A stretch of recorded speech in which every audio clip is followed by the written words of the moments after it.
اهلا ومرحبا بكم منورين دايما قناة يومك اجمل مع ام فارس. لو لسه اول مرة تشوفيني ما تنسيش اللايك والاشتراك في القناة وتفعلوا زر الجرس علشان اي فيديو جديد ينزل لك على طول.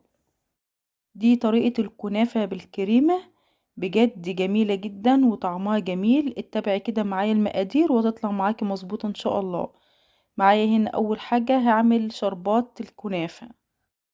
جبت هنا كوباية وربع من السكر على كوباية من المية، والكوباية اللي هتعايري بيها السكر هي نفس الكوباية اللي هتعايري بيها المية. عصرت بقى نص ليمونة ورشة من الفانيليا. قلبي كده السكر علشان يدوب شوية، وبعد كده ارفعه على النار، واول ما يغلي احسب بالظبط 10 دقايق من بعد غليانه. انا عايزة الشربات يكون تقيل ويكون بارد. هنا بقى هعمل الكريمة.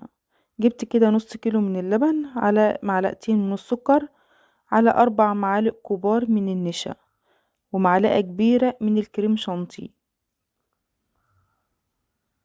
ورشة من الفانيليا. قلبت بقى كل المكونات دي مع اللبن. اقلب بقى كده بالمضرب اليدوي على البارد، وبعد ما يدوب كده النشا مع اللبن ارفعهم على النار. ما تخليش النار عالية، عايزة النار تكون هادية علشان وانتي بتقلبي كده الكريمة ما تلسحش معاكي. ايدك فيها بقى كده اهو زي ما انتوا شايفين، واحدة واحدة كده الكريمة بتتقل معاكي. خلاص اهي بقى كده السمك بتاعها كويس. نزلت بقى كده بمعلقتين كبار من القشطة، بجد بتخلي الكريمة معاكي رهيبة. قلبت بقى كده وخلاص طفيت النار عليها على طول.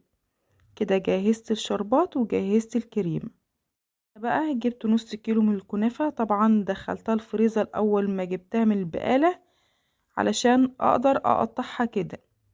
انا عايزة اقطعها قطع صغيرة خالص، افركيها بايدك او قطعها بالمقص زي ما انا بعملها كده. لو وصلت لحد هنا بقى من الفيديو ما تنسيش اللايك والاشتراك في القناة وتفعلوا زر الجرس علشان اي فيديو جديد ينزلك على طول. ولو محتاجة اي سؤال ابعتيلي في التعليقات وانا هرد عليك ان شاء الله على طول.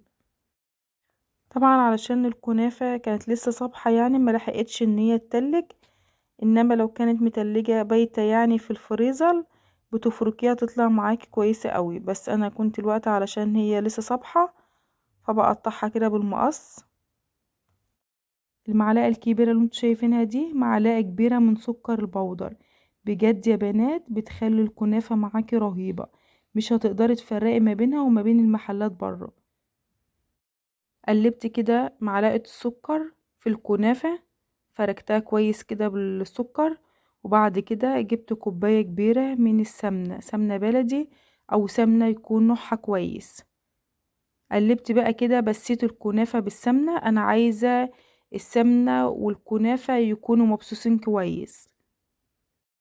لو عملت الخطوة دي الكنافة هتطلع معاكي كده لونها ذهبي وناشفة وخفيفة في الاكل خالص.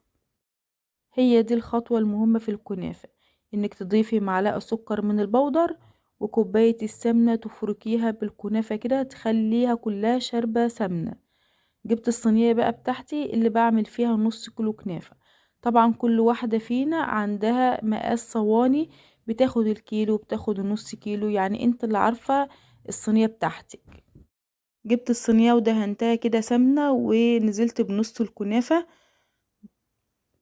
جبت كوباية بقى وفضلت اضغط على الكنافة علشان تطلع مظبوطة معايا. انا ضغطت اكتر في الوسط وسبت كده الحروف عايزاها تبقى عالية شوية عن الوسط. وبعد كده جبت الكريمة وحطيتها كده في الوسط برضو، ابعدي تماما عن طروف الكنافة علشان الكريمة ما تبوظش معاكي كده وما يبقاش منظرها حلو وانت مقدماها. جبت بقى هنا نص الكنافة وجيت على الوش كده بالراحة خالص، وفضلت كده ماشية على الجنوب بصوابع ايديكي كده علشان تلزقيها ببعضها كده علشان تبقى ماسكة مع بعضها. وجيت على وش الكنافة وضفت كده السمنة اللي متبقية معايا.